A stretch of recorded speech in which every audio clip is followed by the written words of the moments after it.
team total points in the series, 8 here tonight. As Howard hits the first, Lewis is a two-time All-Star, including last year with Orlando. He's also an All-Star with Seattle. That's the team he played with in his first 9 years in the league. He was a second-round pick right out of high school in Texas and was a sign-and-trade deal to Orlando, where he signed that 6-year, about $118 million deal. And that number's been thrown out quite a bit with his problems. It always is when a player signs a big contract. You can't blame him for signing the deal, but he knew he had to play much better after being invisible the first 3 games offensively. Garnett left wide open. Garnett's first shot attempt of the night, and the Celtics back within 5. Yeah, but there are certain things that you're going to have to be willing to give up defensively. And Kevin Garnett stepping into a long jump shot rather than Rondo turning the corner, you live with that. Williams way off. Howard the rebound. Back up, draws the foul. But this is a different Dwight Howard from the level of effort on the board. Previous games, he's just backing away. Tonight, sets a good screen. Williams shoots the 3. He's the only blue shirt in the paint. Steps through and gets the foul. Every night he can do that. No, he was saying that he really couldn't worry about his scoring. He had to be dominant defensively, and that included rebounding tonight. He led the NBA in rebounds and block shots each of the last 2 years. First player in NBA history to do that. And your brother Stan was talking about this. He says sometimes when you're one of the best players in the game, you have to be strong because people are going to criticize about what you don't do. He's not a natural scorer by any means. And even Howard felt that, maybe he was trying to score too much to silence his critics as opposed to what he needs to do to help his team win. Well, if you win, there are no critics. That's the only way not to have criticism is to win. Ray Allen off the dribble. 6 points for Allen. 4-point Orlando lead. Still early here in the second quarter. A much different Magic team after that blowout loss. Howard, nice move, can't finish. Rondo the rebound. Rondo back in. He hasn't played much with the foul problems, and the Celtics have suffered because of it. They don't really have a backup, what you would call a pure point guard, as Rondo dribbles it off his foot. But I don't know about you. I think that's actually been good for Rondo because he never has to deal with the second-string quarterback syndrome. So whenever he has struggled in the past, it's always about, can he do it? Well, now they have no choice, and I think it's been really good for him and really good for their team. Now you make a great point because in the past is if I make a mistake, then coach is going to take me out and I'm not going to play anymore. Right now, he's just playing free and loose. Oh, Howard throws it down. Howard having a strong first half. But Mike, that's the type of play that the Orlando Magic perimeter guys have not made all series long. Give them credit for finally making the adjustment and delivering the pass.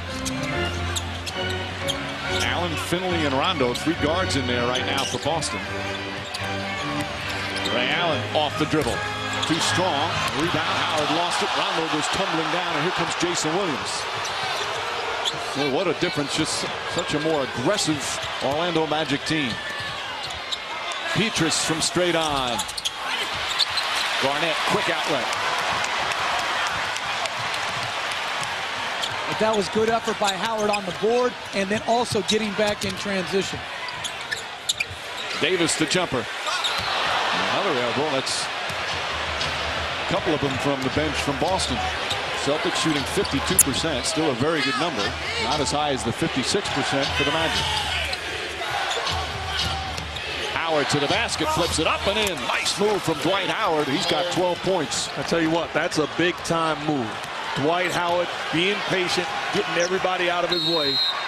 And you can tell he likes the matchup with Kevin Garnett guarding him on the block.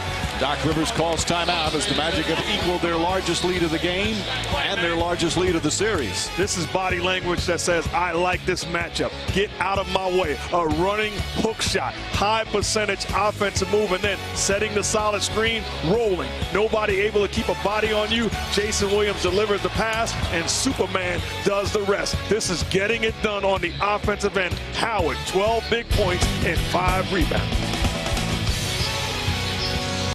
to move the ball. All right? We got to get back to that first. Celtics in a rare position, trailing Dwight Howard and the Magic 40-32 as we check in with Doris Burke. Mike, Stan Van Gundy has been staunch in his belief and reiterated just prior to the game that Dwight Howard at 24 years old, like any other 24-year-old, has got a lot of improvement to grow on the offensive end of the floor. What he has always said, however, is that the criticism of Dwight has been so much more harsh than superstars like LeBron James and Carmelo Anthony, who haven't gotten their teams any further in the playoffs than Dwight has. He said a lot of people pay lip service to defense wins championships, but in this league, inevitably, you are judged by your offensive output. Mike, I wonder what Mark and Jeff think of that concept. Well, he got him to the finals last year, the Eastern Conference. That's still the bottom line. Guys? I understand what he's saying, and I agree to a certain extent. My only thing is that if you are a superstar, you cannot be basically a liability on one end. Dwight Howard, the type of move he just made on Kevin Garnett, he is good enough to be able to do that against Kendrick Perkins, against Glenn Davis, and against Rasheed Wallace. We haven't seen that offense all series long. And my thing is, as we see Howard make this very nice running hook shot, they played 11 playoff games. 6 have been below average for multitude of reasons. Poor decision making on when to foul, lack of rebounding, free throw shooting. So you can say what you want and you can blame the critics, but the reality is he has not played well in this playoff. And a foul away from the ball. It's going to go against Perkins. Perkins picks up his second, trying to deny Howard. Perkins has done a tremendous job. Part of the reason Howard has struggled is because of Perkins' defense. Once again, he's not happy with the call. Rajon Rondo was telling us before the game that Perkins is one of the nicest guys in the league. He says he's very funny. Now you watch his demeanor on the court. He just always looks mad. He always looks mean. When you talk to him off, nice, calm, easygoing, and a guy that is such a huge part of the Boston Celtics' success. And doesn't get the acclaim of the Big Three or the new All-Star Rajon Rondo.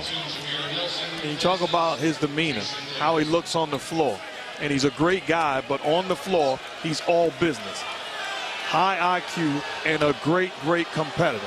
What I'm talking about with Dwight Howard, you can smile, you can have a good time, but I'd like to see the nastiness. If I told Patrick Ewing that Kendrick Perkins is guarding you for a 7-game series, he would smile and destroy. See, back when I was getting raised, there was a term my mom used always. There's a time and a place for everything. There is a time for joking and laughter as Pierce cuts and gets a three-point play.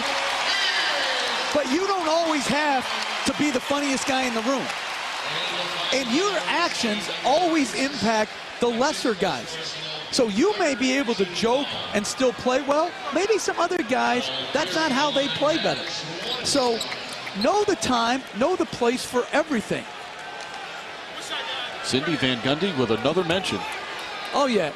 Cindy's mad about Cold Case getting off. Me too. Time and a place for everything. And I agree. You know how much smarter your parents